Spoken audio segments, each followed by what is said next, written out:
loud.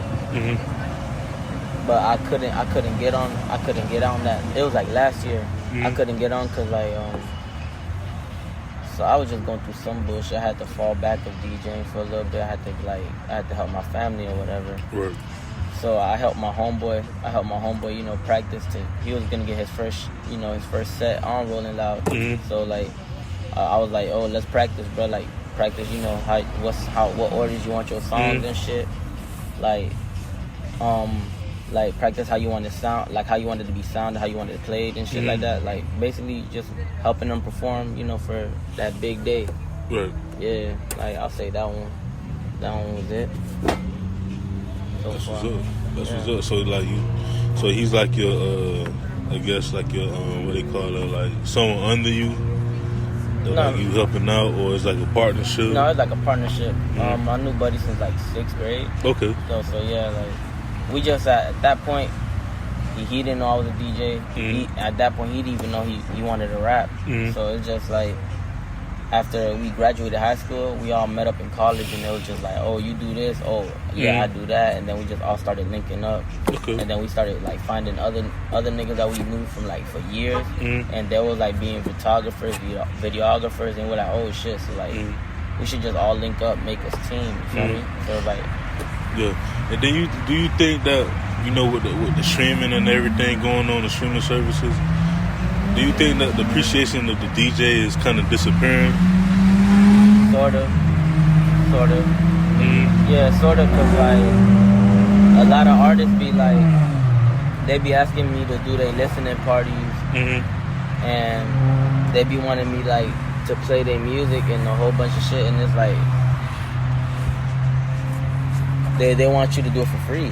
Yeah. And it's like, bro, like nah, bro, I gotta pay bills too. You know? Exactly. And it's like, okay, you rapping, all right, cool, right? Mm-hmm. When you go to the club, you want them to pay you to go rap at that club, right? Right. So it's like, what you think I'm gonna do? Like, I'm just gonna lift my equipment there, and I'm doing that shit for free just for face? Like, no, like, if you want your appreciation to get paid to be before you get in the club, what you think we want?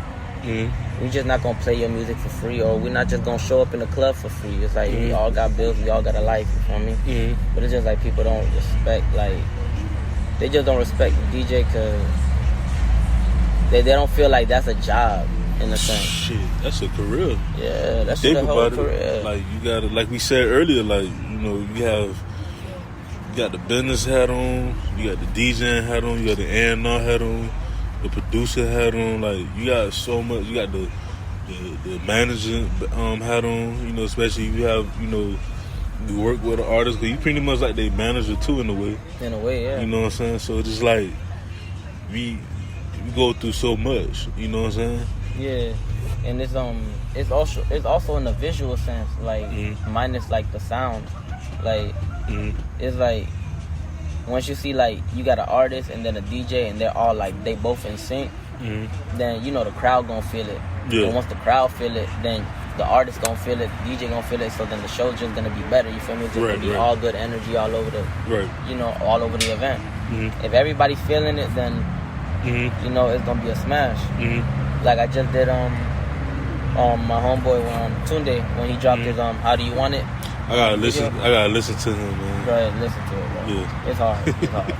When we did the show, like we played the video like for everybody, and bro, it was a movie. It was like everybody fucked with it. Like everybody know the words already.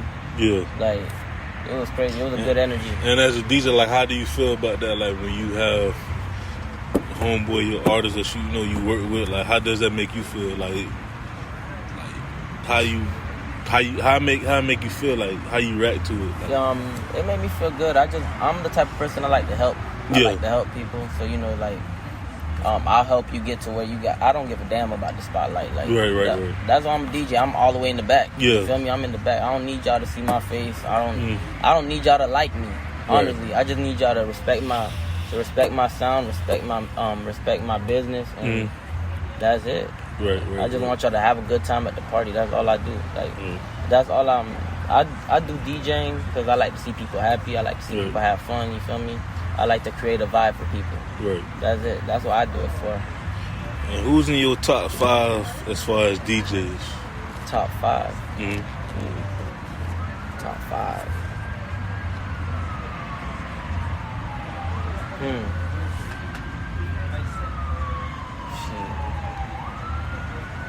I'll say Chipman is one of them. Chipman? Yeah, definitely. He was a big influence in my life. Like, I listened to all his shit, learned all his dances and shit.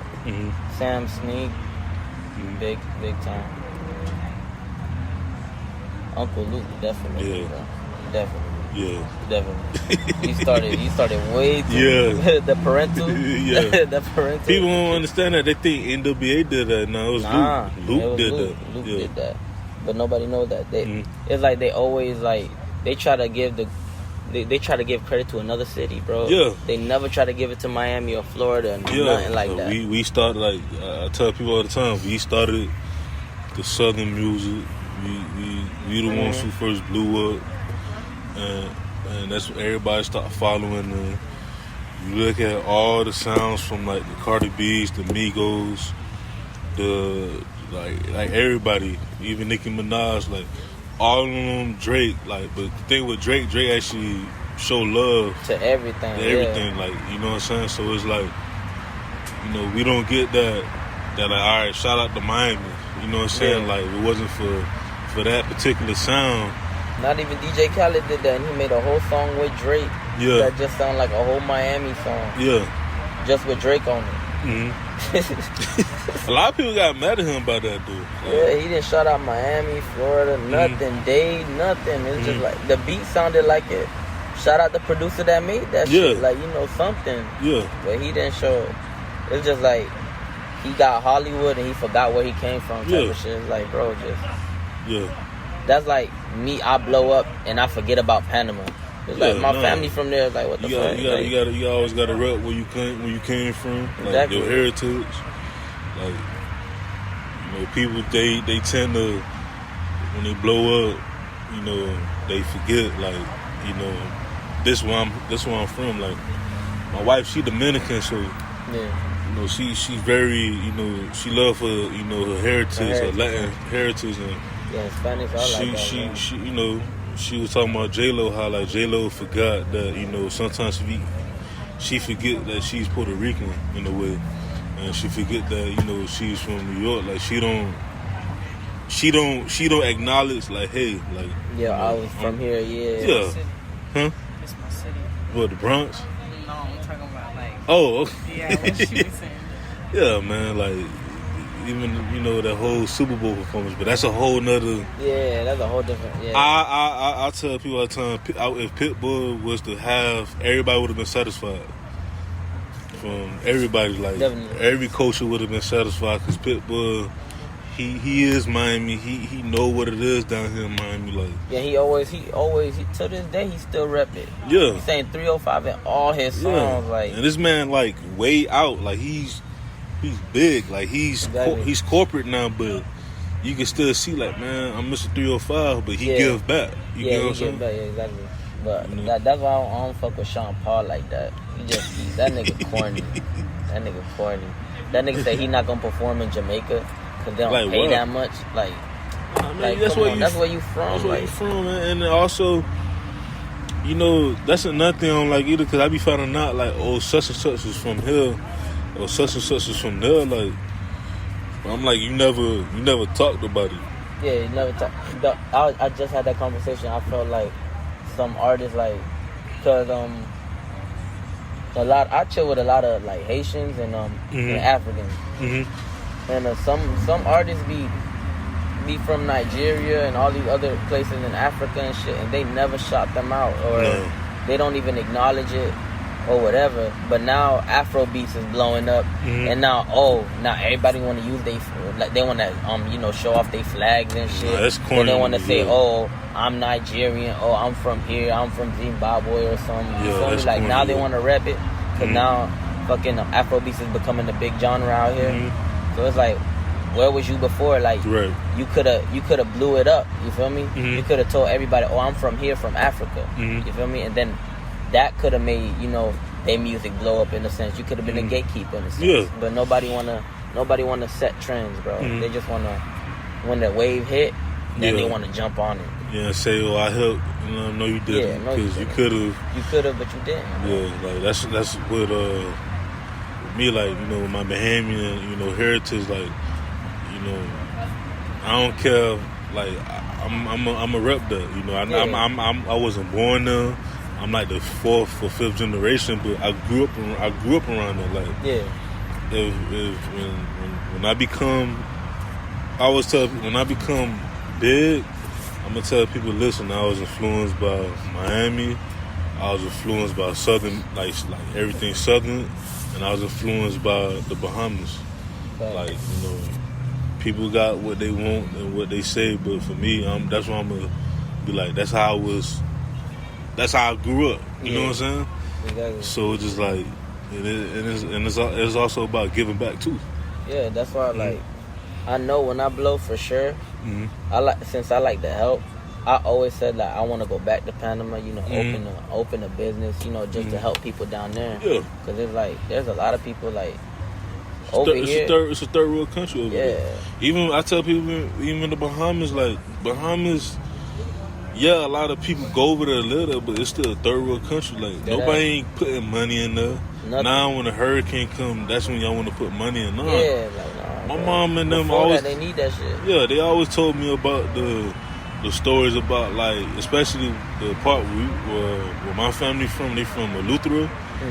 That shit, like, that's like the country part of Bahamas, and they needed the most. You know what I'm saying? Yeah, you look at the homeless over there, and then you look at the homeless over here. Yeah, the homeless over here look rich as fuck. Yeah, I said all the time. I said, my country fucked up, but I'm glad I was born here, because if I was dead poor here, I'd rather be here than somewhere else, because over here at least, you got people that, that's poor, but they gonna have shelter. People gonna give them money for them to drink and eat. Exactly. Like I be seeing some of them, they be hanging out at Starbucks. Yeah, they be just asking for bread. Over there, you can't do that. No, you can't. It's illegal. Exactly. And the feds don't play. They be walking in Panama. They be with sticks on their back and a stick in their hand. They got 2 sticks on them. Yeah. So it's like, oh, this one run out of bullets, I'm just gonna switch to the other one, type of shit. Like, they don't fuck around. And they don't, like, the bums over there, bro, like, they make their own, like, where my dad stay at. There's this bum, like, he always asking for change. Like, people be ignoring his ass. He made a fucking skateboard, bro, out of, like, 2x4s that he found on the street, bro. And then he screwed a wheel on it. And this nigga just, like, he dragging himself through the block. That's fucked up, man. And you don't see that shit over here. I be seeing fucking the homeless over here walking, kicking and shit. You know what I mean? Like, they asking for money. They still cussing you out. But this man was just... He asking for bread with a smile in his face, even though people just, like, they shitting on him. Like, they're not showing him no compassion, no love. Like, they're not even trying to help, buddy. But it's like over here, it's just, you try to give a bum $1, or you try to, you like, try to give him food. He's like, nah, nigga, I want money. Like, what the fuck you talking about? Like, bro? One day, this dude, I was like, I ain't got no food, but I got like some change. This nigga had walked by me. I'm like, nigga, you better be grateful. Like, come on, man. Like, I'm not that type of person, but I'm like, bro, like, I'm trying to help you out. You can't, like, you gotta compare yourself to people outside this country. Like, them people out there would love to have a penny, quarters, $1. Yeah. You know what I'm saying? They'll love just for you to give them food. Like, over here, they look at you like you crazy. Why the fuck you giving me food? Why you can't give me money? Like, nigga, I don't want you to buy crack with that money. That's why. I want you to save yourself. You feel me? I don't like that shit, man. It's crazy, man. Crazy. So where you see yourself out of 10 years from now? 10 years from now? Shit, I see myself very successful. Like, in music and in life. Because I just want to give back to my community and then just help grow. You feel me? And the more I help, the more it's gonna. I'm not doing it for to get something back, but I know something good will come from it. You feel me? Just help.